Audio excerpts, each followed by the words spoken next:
right, all praise and honor and glory to our Heavenly Father, the Most High Yah, in the name of our Lord and Savior, Yahusha. Some of y'all say Yahweh Shai, some of y'all say Jesus, right? Christ. Okay, so where's your answer, right? You see the question.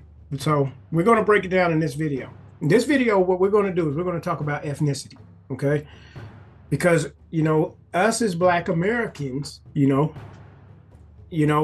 have been having to try to find our identity because the labels that have come on us and been placed on us have been changed over the years, right? So what we want to do is make sure we kind of get an understanding of why these labels have been affixed to us and why it is that we need to understand our identity. Now, in the video where I put out Black Ignorance Concerning Israel and all that, I purposely, made it to the point that I wanted to, trigger people into this discussion, right? And I planned on doing this video a little later because this is imperative that we understand what's going on, right? But in that video, it kind of went over people's head of what I was saying because people were thinking, now I'm talking about we need to go over here and fight with the Palestinians and whatever. That ain't got nothing to do with us. But what it is that we have to understand it does have to do with us and our identity and our heritage, right? So this is why, I made the video after that about Israel the man and Israel the land. So in this video, let's go ahead and let's talk about identity and ethnicity. So let's go get us some definitions. All right, so the first definition we're looking up is ethnicity. And as you can see, ethnicity, the quality or fact of belonging to a population group or subgroup made up of people who share a common cultural background or descent, okay? Now I want to scroll down here and let's click down here. You see where it says what defines your ethnicity? Let's click here. All right. Ethnicity. Your ethnicity refers to your background heritage, your culture, your religion, ancestry, or sometimes the country where you were born. So now you see what it says, your ancestry. Okay. So this is where you see how now people are making ethnicity to be about either your ancestry or your religion. Now, really, your religion is something totally different because that's your faith, that's your beliefs, right? One can switch religions, but your ancestry, you cannot switch that, okay? So this is why we have to understand when what we are identifying with as far as our ancestry, and this is why we have to go, and let's go to our next definition. This is why we have to understand identity, okay? All right, identity. Your identity is the fact of being who or what a person or thing is, right? When you get an ID, your identity always tells who you are, right? It basically tells your name, and in telling your name, it identifies with your lineage, who your parents, you know what I mean? They may not have your parents on there, but you best believe your name ties you to your parents, right? So your identity is involved in your ancestry, okay? Now, you can also, if they tell you give you an identity and say, are you a Christian or are you a Muslim or are you a Hindu or are you a Buddhist? Well, that ties into your identity, right? So your beliefs start, adding into who you are. So when we start talking about ethnicity, we're talking about your lineage. When we start talking about identity, we start talking about who you are, okay? So now let's go first and break down the first label that they put on us, years ago was colored.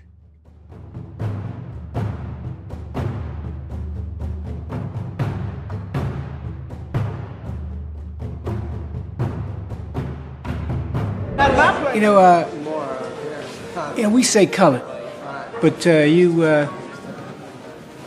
that's not what you prefer? No. The word is Negro. when you get upset, when you get mad, you turn red, right? When you get envious or sick, you turn green. When you become cowardly, you turn yellow. And y'all got the nerve to call us color. So now you can see from that clip where they say about being colored. At one point in time, when people start using colored in a derogatory fashion as blacks or as Negroes, or what you've seen in the clip, don't call us colored no more. We're Negroes, all right? So now let's go and let's get a definition for Negro. Okay, so when we get this definition for Negro, what does it say? Offensive, right? You see where they got the offensive dated, a black person relating to black people, right? We also see what is the definition of Negro in the Black's Law Dictionary, okay? So it says the word Negro means a black male, one descended from the African race, and does not commonly include a mulatto. So they're basically saying that a Negro is not a mulatto, somebody who's mixed with something else, right? But that's not what they've always told us, all right? So now I want y'all to see this Malcolm X clip. Negro is a term that was applied to us during slavery by the slave master. Right today, it's a term that is used only to point out the descendant of slaves. It's never used for black people, period. Africans can come to this country. They aren't called Negroes, and if they are called Negroes, they resent it. So if Negro meant black, as we've been taught, it would be a term that would be applicable to or applicable to everyone. But he says that it is something that means a slave, or something who is, it means something that has been left out of society, politically, economically, educationally, and otherwise. It was a term that was invented in America and was used by the slave makers, slave traders, and slave masters, and attached to the property or merchandise that our people represented in that particular day. So now what do we learn from the Malcolm X clip? That you have Africans who don't want to be labeled as Negroes, right? That it, you know, they know it's a separation. But when we go to Zondervan's Bible Dictionary, you'll see where they say Ham is the father of the Hamitic people, you know what I'm saying? The African tribes, but not the Negroes, right?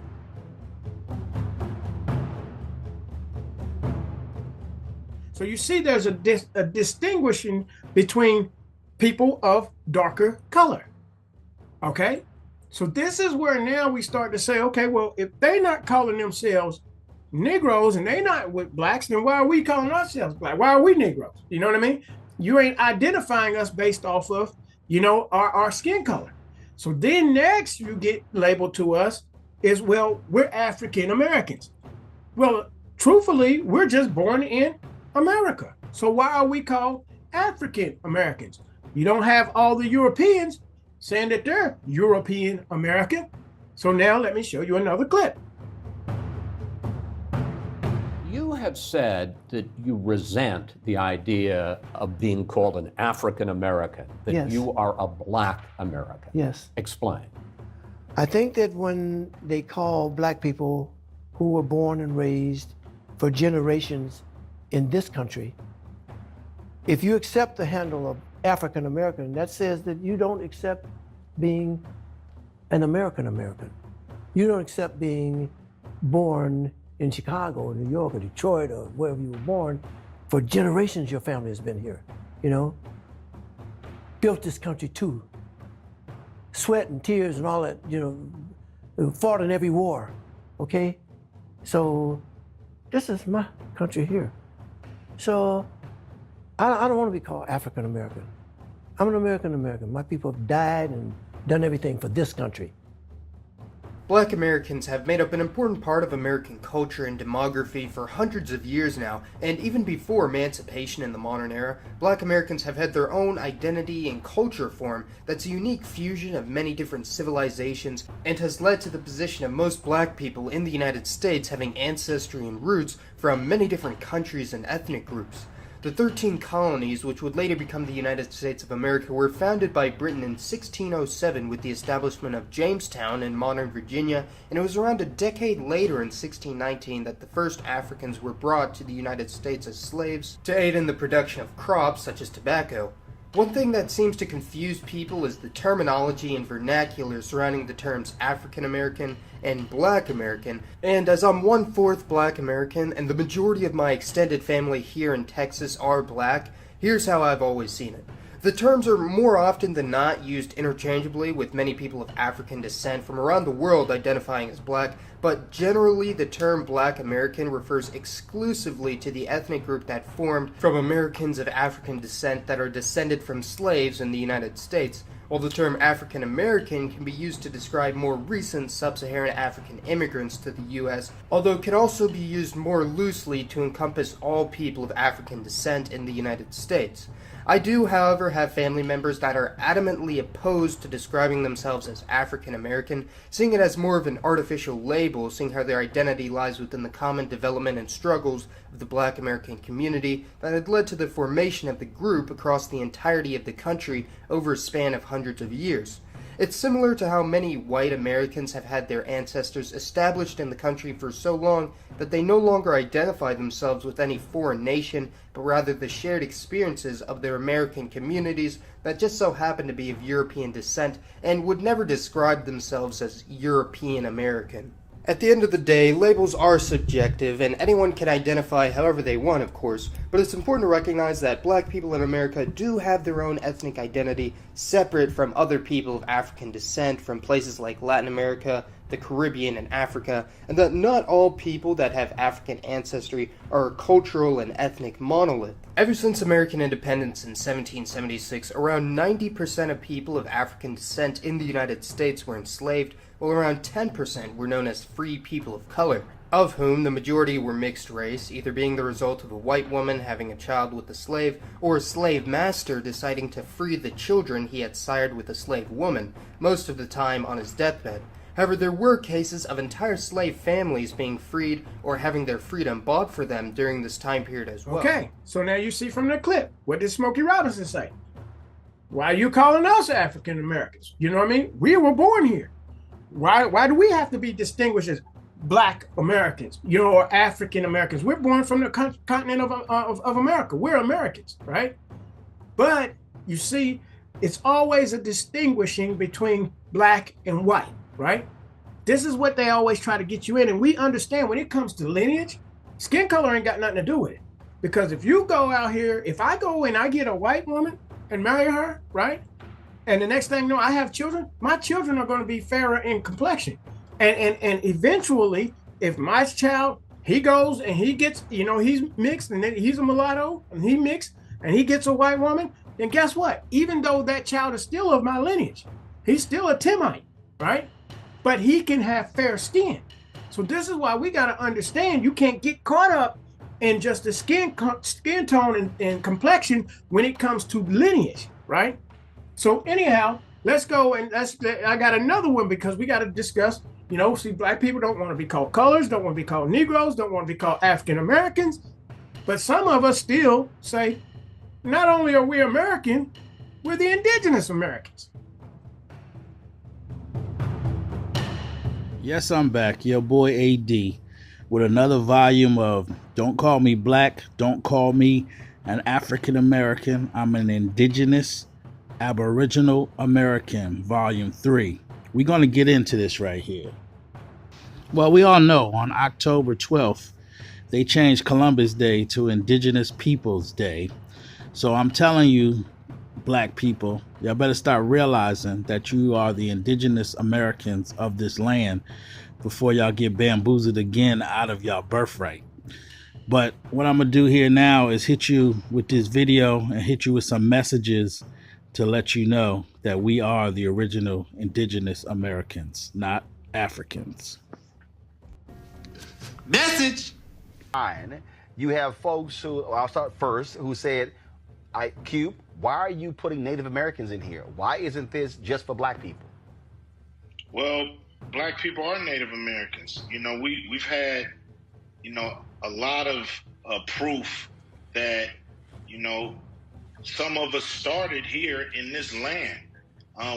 Everybody wasn't brought over from Africa. So, we have to, like you say, unpack all of that and try to, find the true lineage of people in this country, because some, I used to tease family members who would say, I got a little Indian in me. I would think they didn't want to be all the way Black.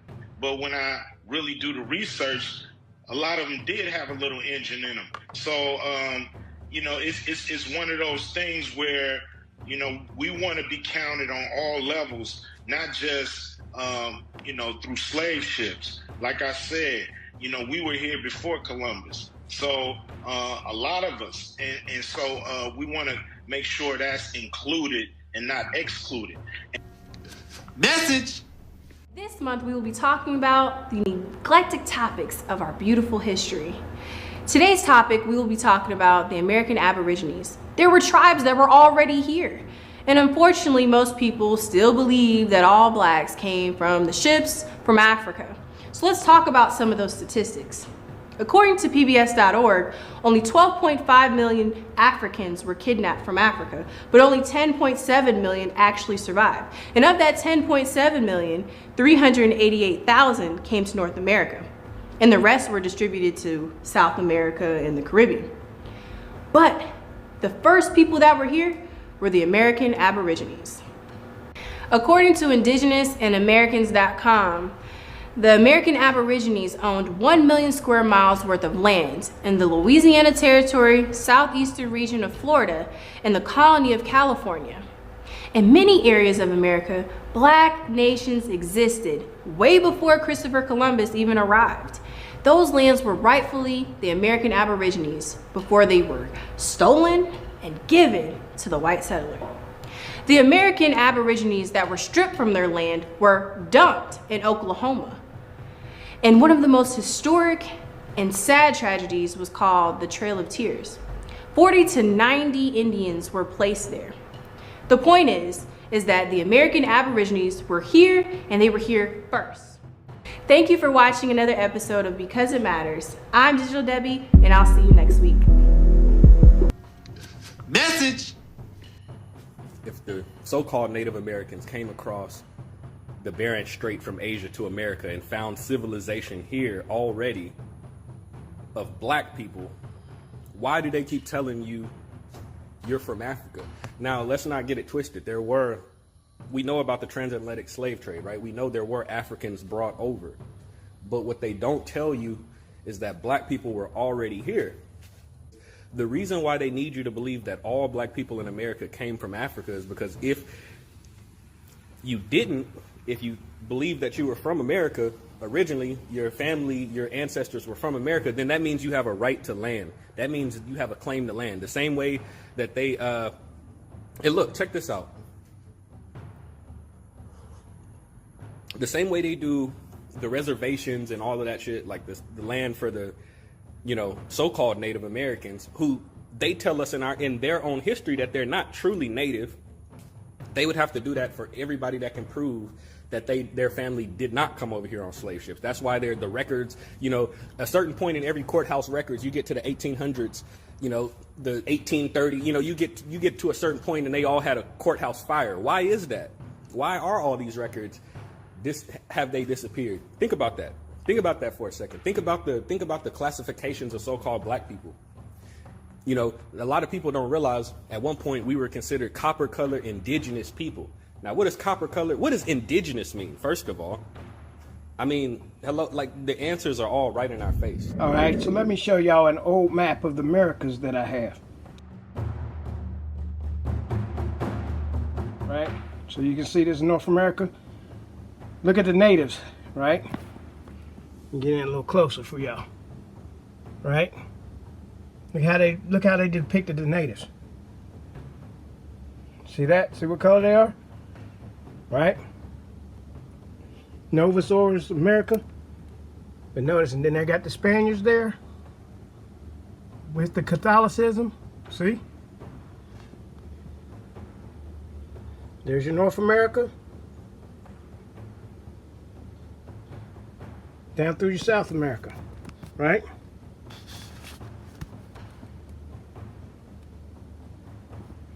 And that's what they depicted the natives of America to look like.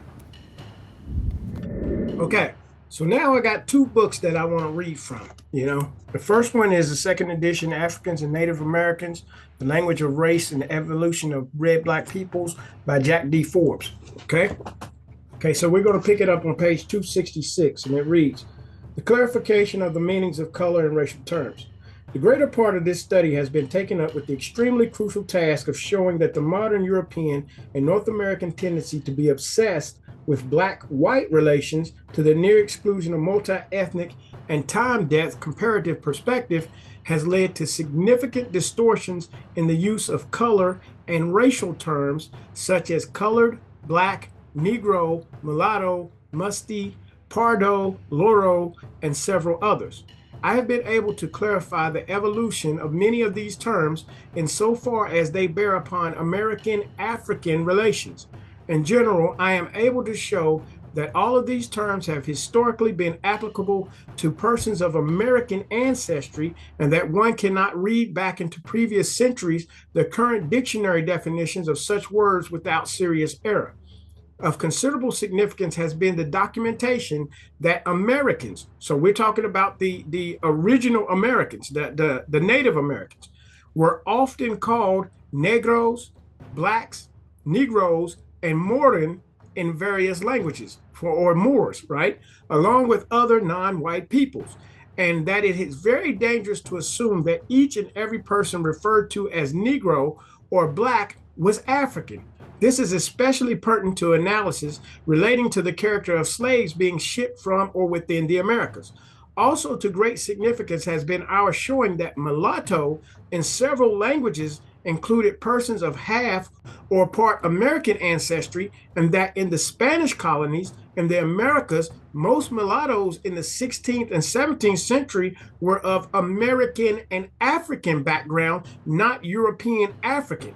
So you see, mulattoes actually meant they were people who were mixed Africans, the slaves, you know, from the transatlantic slave trade, with the original Americans that was actually here, who were also dark-skinned people, right? All right. So anyway, generally speaking, it would seem that mulatto referred to a person who was part African and part not African. But in French and North American colonial English, mulâtre and mulatto could refer to a European American mixed blood. This was also true of mulat in Dutch. The evidence also shows that Native Americans were commonly referred to as people of color, or its equivalent in various languages, Claringian, Pardos, Loros, colored people. This is of great significance for the social history of the United States, Brazil, Argentina, and the Americas in general, since it has often been assumed by English-speaking scholars especially that people of color in the United States or Pardos in Brazil would be regarded as Negroes or people of black identity, okay? So now, the next book that I want to read from is View of the Hebrews, okay, by Ethan Smith, okay? Because now what we're going to see is that the Native Americans were Hebrews, right? And this is where people get the Native Americans to be the lost tribes, the 10 tribes of the Northern Kingdom, okay? So now let me read you from page 56. Dr. Boudinot, who for more than 40 years was of opinion that the Indians are the 10 tribes, and who sought and obtained much evidence on this subject, assures us that the syllables which compose the word Yahuwah, Jehovah, and Yah are the roots of a great number of Indian words. Through different tribes, they make great use of these words and of the syllables which compose the names of God, also which form the word hallelujah through their nations for thousands of miles, especially in their religious songs and dances. With beating and exact keeping of time, they begin in a religious dance thus: hal, then lay, then lu, then close yah. This is their tradition song of praise to the Great Spirit. All right, so we see they were saying that Native Americans was already using the name hallelujah. And they would say Yahuwah or Yahweh, right? So we know that all of this is by difference of vowels. Right now, people are saying Yahuwah, right? Where people have said Yehovah or Yahuwah, right? Or Yahweh, okay? But when the Native Americans was doing these dances, when we would run around the kids, they were actually saying, yeah, right? According to this. This is what they saw when they got here, when the colonials got here, okay? Now, let's go back to the book. Duprat says in his history of Louisiana, I'm on page 57, the nations of North America derive their origin from the same country, since at bottom they all have the same manners and usages and the same manner of speaking and thinking. It is ascertained that no objection arises against this from the different shades of complexion found among different tribes of Indians, or the Native Americans, the real Americans. The color of the Indians generally, says Dr. Boutneau, is red, brown, or copper according to the climate and the high or low ground, right? So now, according to this, we got a reddish, this Bible that I have here, right? It's basically more of a mahogany tone, but you can see it's reddish brown. This is what we call reddy, okay? Now, when we look at copper, you see, this is a copper penny, and you can see it got different shades depending on the usage and the wear of it, right? But now you see it's a reddish brown, okay? My complexion is more of a copper tone. Well, to be honest with you, my maternal grandmother, she's 3/4 Native American. My maternal great-grandfather is full-blooded Native American. And my grandmother and my great-uncle both told me that my great-grandfather was darker in complexion than me, but he had jet black straight hair, you see? Now my grandfather, my grandmother married a Negro. You see what I'm saying? One, you know, a slave. You see what I'm saying? Come from the slaves. But this is what I'm saying. You know, when we were told that, you know what I'm saying, my grandmother had to, you know, be labeled as a colored or as, you know what I'm saying, a Negro, even though she's a Native American, right? She didn't come from off the boat or come from slaves that came over from off of this transatlantic slave trade, right? But my grandmother was very, very spiritual, you see, and she believes in the Most High. You know, she'd been baptized and she was a Christian. She believed in the Most High, right? But this is what we're saying. The Native Americans are from this book are the 12 tribes of Israel. I mean, are the 10 tribes, the Northern Kingdom, okay? So now let me show you something. All right. On page 58, it reads, their language appears clearly to have been Hebrew. In this, Dr. Edwards, Mr. Adair, and others were agreed. Dr. Edwards, after having a good acquaintance with their language, gave his reason for believing it to have been originally Hebrew. Both, he remarks, are found without prepositions and are formed with prefixes and suffixes, a thing probably known to no other language. And he shows that not only the words, but the construction of phrases in both have been the same. Their pronouns as well as their nouns, Dr. Edwards remarks, are manifestly from the Hebrew. Mr. Adair is confident to the fact that their language is Hebrew, okay? So we see the Native Americans spoke Hebrew. Now, here are some words, and what I want you to see in this picture that I'm going to show you is from this book, page 59 of this book, and you can see even down to the last word, the next to the last word where you see rushing wind, you see they say rushing wind is roa or ruah.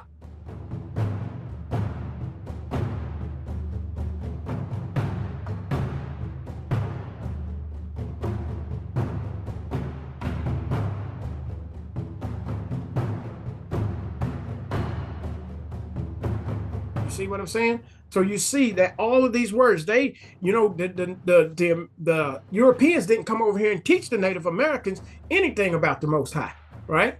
You know, they just brought Christianity over here, a warped form of Christianity from Roman Catholicism. So now what does that tell us? Okay.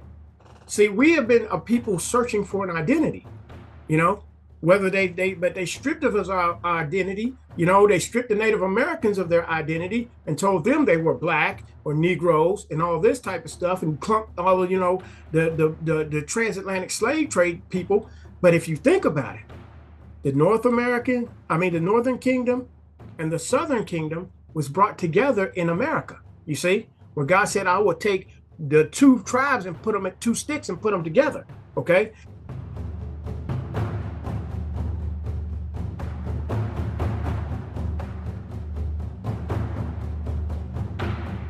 Now what we got here is, don't matter whether or not we come from the transatlantic slave trade or from the Native Americans, we are the Israelites, you see? This is why they don't want us to know all this. This is why when Kyrie Irving went and said what he said, watch the response of how they reacted. Let me show you this clip. Okay, I'm going to try to tiptoe through this just to drive home for those who don't know what Kyrie did, to try to explain it. Okay, so by posting a link to a movie based on a book, movie came out in 2018, book 2015.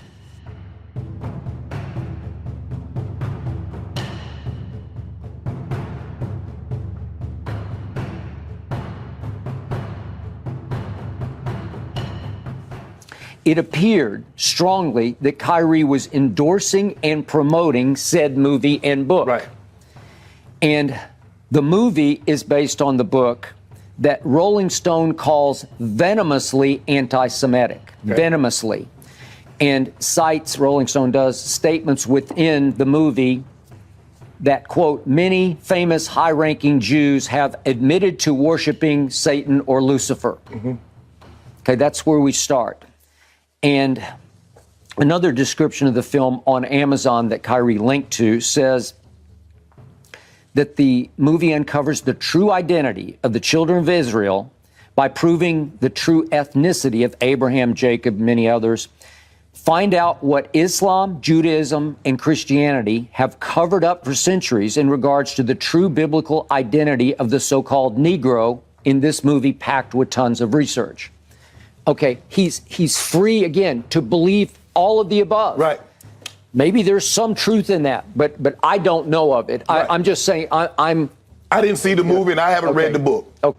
I didn't see the movie and I haven't read the book. Okay, I got you. Neither have I. I'm reciting what I'm reading. Probably Kyrie hasn't either, but okay, go ahead. You know what? You're probably right about that.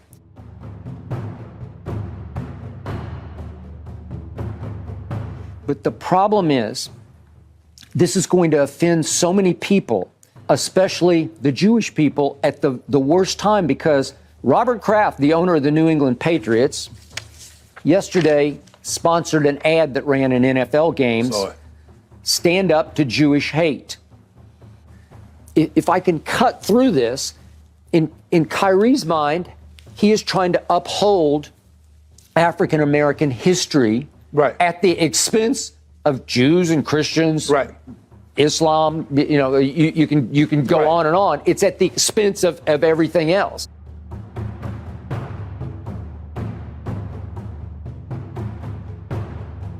So my bottom line takeaway, if I can go all the way to the end of this, whether Kyrie understands it or not, he is condemning the Bible on two fronts. He's condemning the Jews for the Old Testament and the Christians for the New Testament. Whether he likes it or not, he's endorsing, promoting that kind of condemnation of the full Old Testament, New Testament Bible. Does he really want that? Is that where he was heading? Or does he want to look like he's the smartest guy in the room when he really has no idea what he just plunged into? No, he doesn't. All right, so you notice one thing that Skip says in the clip. This can offend Christians as well as Jews. Why is it us identifying as the Hebrews will offend the Christians and the Jews? Why? Because if we are the true Israelites, that means Jesus, being of the Israel, he was a person of color. So that hurts Christianity. If we're the true Israelites, then that means these people that's going down there in the land are imposters, and y'all are basically converts. So y'all ain't the real people, and you don't really have any heritage or identity that ties you to the land over there. You see? So now what we start to begin to understand is the Jews who say they are Jews and are not, but are the synagogue of Satan. So it is today. America, you don't have a lot of time to play with the lives and the destiny of a people that God has chosen for himself. We are that people. We are the real children of Israel. We are the real children of Israel. And you have it there in your scripture.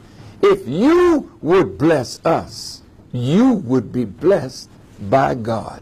But if you continue your evil plans against us, then God will step up the calamities that are facing you from north to south to east to west. I am tired of these junk food babies starting churches off of potato chips. I'm sick of it. I'm sick of it. And drawing more people than you can feed. That's why you're being peeled off to all these other religions, because you don't know who you are. My ancestors were Igbos from Nigeria, and Igbos are called black Jews, that they're industrious, that they go after things, that they're hard-working people. That's why people come in and tell you Christianity is the white man's religion, because you don't know who you are. If you knew who you were, they couldn't pass that off on you.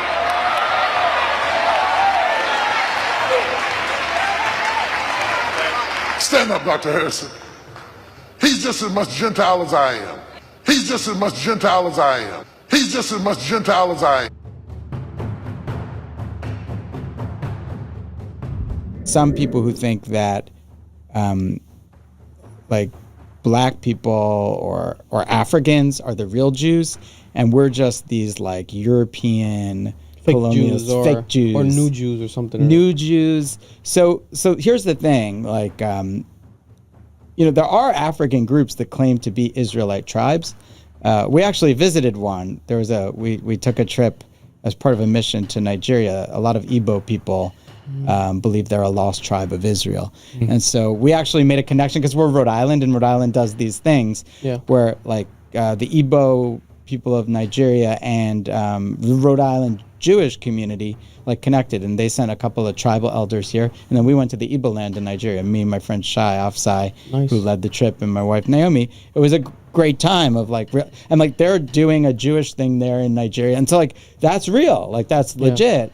The gene pool of Hispanic and Latino Americans is also around 3 to 5% African. African slaves were taken from certain slave regions here in Africa, with around 26% being from the Bight of Biafra in modern southeast Nigeria, 24% from West Central Africa in modern Angola and Congo, 15% from the Gold Coast or modern Ghana, 14% from Senegambia or modern Senegal and Gambia, 8% from the Windward Coast or modern Ivory Coast, 8% from Sierra Leone and Guinea, 4% from Benin, and around 2% from Southeast Africa or Mozambique. Judging by these numbers, most likely around 18% of modern black American DNA of African origin is of Yoruba extraction, who are the largest ethnic group in southern Nigeria and also stretch into neighboring Benin. 14% is Igbo, who are another Nigerian group. 12% is believed to be of Fulani origin, who are a nomadic people group scattered throughout West Africa, while the other half of the African gene pool is spread across many other ethnic groups from many nations in Africa. A small handful of these slaves were also brought from more exotic locations like Ethiopia and Madagascar. Although the black American gene pool has become extremely diverse throughout its evolution, the ethnic group that has the highest degree of genetic similarity with American blacks in Africa today, other than the Americo-Liberians who are descended from black Americans that migrated to Liberia in the 1800s, are definitely the ethnic groups of southern Nigeria, especially the Igbo and Yoruba. All right, now let me show you this article from the Jerusalem Post. All right, we got by Walter Bingham, July 2nd, 2021. All right, now let's show you what they try to do now that we found out about all this stuff. Exploring the connections between Jews and Native Americans. The connections between Jews and Native Americans have not been well explored, but there are notable writings and discussion on common roots, history, and visions and goals. Right, so we scroll down. Not a great deal is written or even known today about the connection between Jews and Native American Indians. It is, however, a fascinating subject. There is much sentiment behind the affinity of Jews and Jewish history with that of American Indian tribes. The atrocities inflicted upon their people were a key factor that resulted in diminishing their population by 90%, from a high of about 10 million in 1492 to a low of 250,000 at the beginning of the 20th century. Their numbers are slowly recovering. According to a YNET report, a population of Native American Indians from the U.S. state of Colorado has been found to have a genetic mutation typical of Ashkenazi Jews. The findings suggest the presence of common roots that date back to the days of Christopher Columbus. Several stories circulate on this subject. In 1650, Rabbi Menashe ben Israel, chief rabbi of Amsterdam, recorded in his book Mikveh Yisrael a conversation that he had with the Jewish Dutch explorer of the Americas. The explorer related how he had made contact with the Native Americans, but after trying to communicate with them in every possible European language, he had no success. Both he and his first mate, being Jews, they began to talk among themselves in Hebrew. To his utter amazement, upon hearing them speak Hebrew, the Native American chief responded by saying, Shema Israel.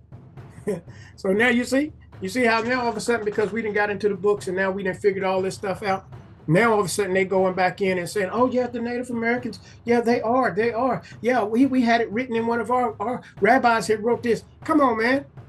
You know, the reason why the numbers went down so much is because you told all these Native Americans that they were blacks and they were Negroes and mulattoes and everything else, right?